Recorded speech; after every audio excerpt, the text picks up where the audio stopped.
of Justice, which has done the research on intimate partner violence, and the Department of Justice reports that intimate partner violence kills 1,500 people every year, most of them women. In just this kind of scenario, two employees will be murdered in the American workplace today with a firearm or a knife. Homicides, as they are on average every day in the United States of America, says the Department of Justice. So what do you do right now? This is your workplace. What do you do right now? And remember, the NYPD and the FBI have done the research on active shooters. Then they say all of them are over in 8 minutes, and the vast majority of them are over in 4 to 5 minutes, which means police probably can't deploy in time because they aren't supermen and women, they're just cops. And it's going to take them 4 minutes to get to you. Which brings us to our first insight. Police and fire are not the first responders. They are the official responders. Guess who the first responders are? You are the first responders, whether you like it or not. You are the first responders, because it's all going to be over in 4 to 5 minutes and they can't get there fast enough. So you are the first responders. And if you haven't done your planning in your workplace and you haven't been trained to respond to these emergencies, that's what you're going to look like. That's exactly what you're going to look like. You're going to freeze, which in an active shooter situation makes you the next victim. I am Bo Mitchell. I am president of 911 Consulting. I was police commissioner of Wilton, Connecticut for 16 years. I retired to start 911 Consulting to work with organizations like yours regarding the safety employees like you in workplaces just like yours. All those initials after my name indicate that I've trained and board certified 22 different times: emergency management, disaster recovery, business continuity, active shooters, workplace violence, chemical spills, fires, and a bunch of other stuff, all of which we'll talk about today. I've been a speaker at all the places you would expect: OSHA, FEMA, the HR people, risk management people, safety people. These are clients of 911 Consulting, large headquarters companies. I've worked at their headquarters and at their facilities in the field. I've also worked at 31 campuses across this great country of ours in all 4 time zones. These, ladies and gentlemen, are the worst prepared organizations in the United States of America, says the research from the Department of Education and all the associations I belong to. These are the worst prepared organizations on the planet. Brand name, no name, private, public, doesn't matter. The worst. Think about that as you're going to sleep tonight. Keep in mind your children and your grandchildren. So let's talk about the 17 gaps that sabotage your emergency plans and how to fill them. Do you have an emergency plan? Why do we care if you have an emergency plan for your employer? Well, your employer has a duty of care to keep everybody safe. In fact, your lawyer will tell you it's an affirmative duty of care, not something we get to next quarter. You have an affirmative duty of care under law. Now, there are some people who say duty of care, well, that's sort of a fuzzy little thing. What does that really mean? Well, I give lawyers full-day seminars on duty of care, charge them a lot of money, you'll be happy to hear, as I sit through my workshop and I explain duty of care in the emergency management business. And I'm going to give it to you, that 8-hour workshop, in one banner. Everything is always your fault.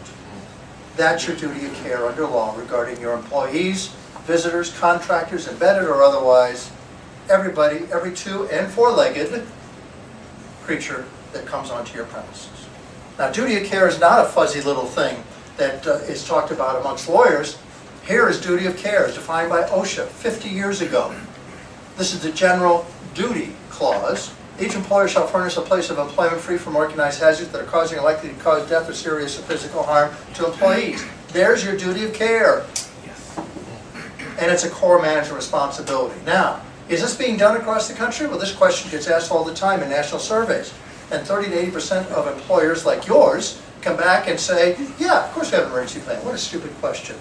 Now you can see with this surveys that are done almost every year, we almost immediately have a problem. 20% of employers, like the ones you work for, are willing to admit to surveyors taking annual surveys that they don't have an emergency plan. What's the scope of that?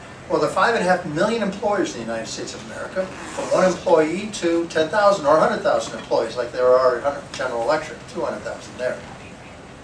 Covering 155 million people. 155 million Americans went to work this morning, full and part-time. So that's 1 million employers and 30+ million employees who don't have an emergency action plan.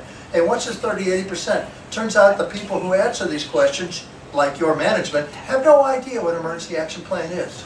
No idea what it looks like. 30 to 80%. Look at that range. I go in and ask for emergency action plan, they give me a disaster recovery business continuity plan. Or it's all about data. Millions for data, nothing for the employees. Not called emergency action plan, not all hazards, not trained annually, not trained to all employees when it is trained, and not OSHA compliant. I have reviewed 500 emergency action plans over the last 17 years I've been a consultant. 500 of them. Guess how many were OSHA compliant? One. You see my client list, that's the Bo Mitchell Storm Door Factory. It's Fortune 500, Fortune 100, Fortune 5 corporations. None of them had an OSHA compliant plan for their headquarters or any of their facilities. So tell me what's required by law. Who are the authorities? Who is covered? Who's the responsible party? Well, we start off with OSHA is not a town in Wisconsin.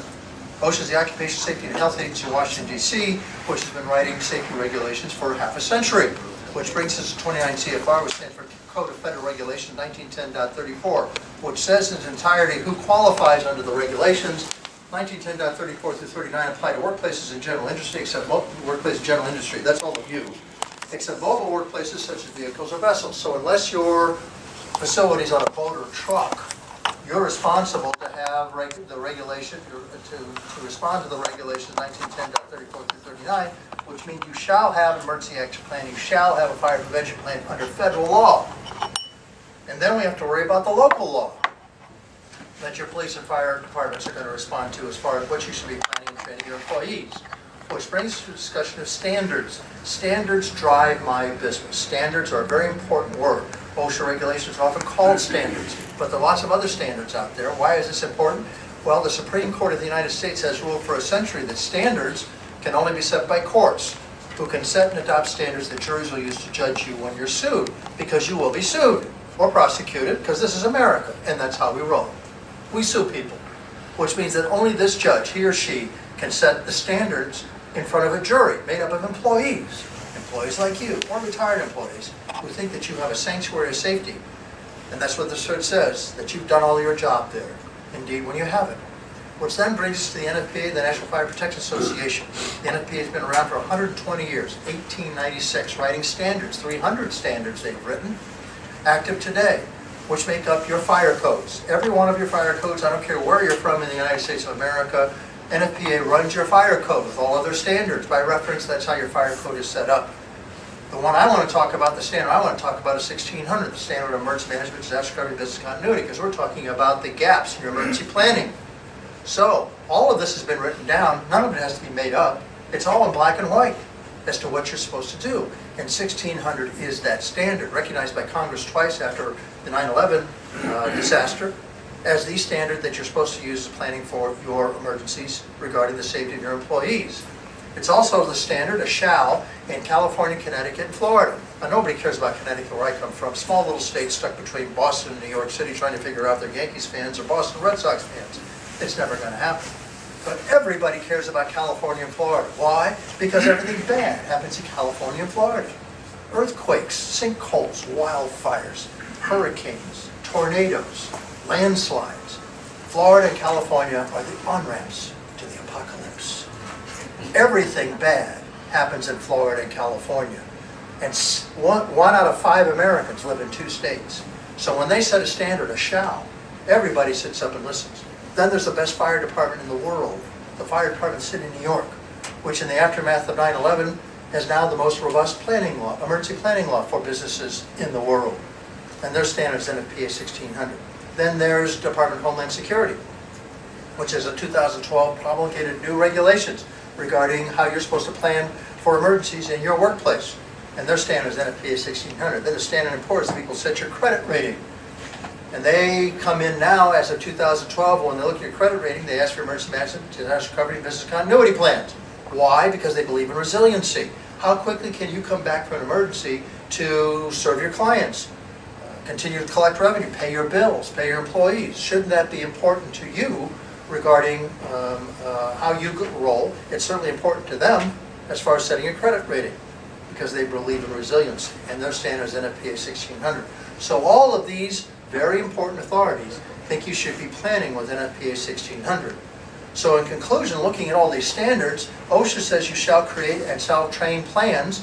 NFPA 1600 says it'll be all hazards planning and training. Well, what does that mean? Well, this is not your father's fire plan, and it's not just about fire and weather, it's about all those things. Now, I hate slides like this, way too much data. That's my point. If you download, as you can for free, it's the only one of their standards that is free, NFPA 1600, the 2016 edition is 80 pages long. Curl up in front of the fire, and they will tell you in black and white, short sentences with easy to understand language, exactly how you're supposed to be planning for your workplace. Anybody can look at it. Your CEO, you, and on page 7, there's a table of contents. No one's asking you, they're telling you what you're supposed to plan for. You don't get to pick and choose your emergencies, the emergencies pick you. Now maybe you've done something. You haven't done half of this, but let's say you've done those things. They look awfully lonely against the standard that you think you've done a great job on. And then there's all these laws and regulations under federal law that you're supposed to plan for, from ADA to head counts to training, visitors. All of this is federal law as far as emergencies are concerned. So, do you have an emergency action plan that complies with all these things?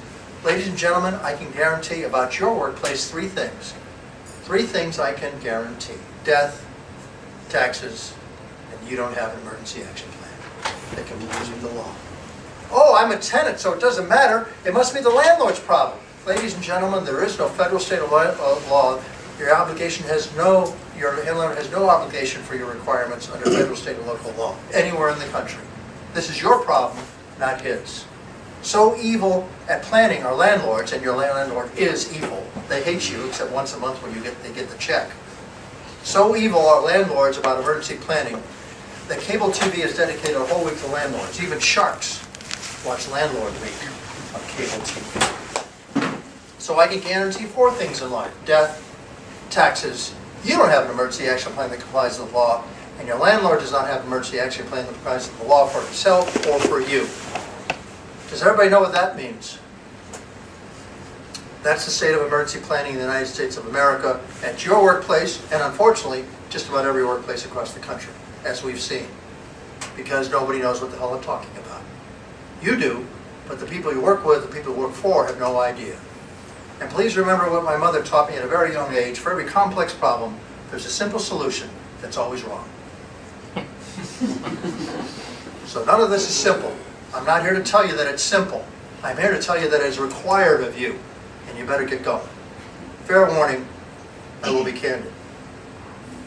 You want answers? I think I'm entitled. You want answers? I want the truth. You can't handle the truth. So we're going to see if you can handle the truth about what we're going to say today regarding the 17 gaps that sabotage your emergency plans.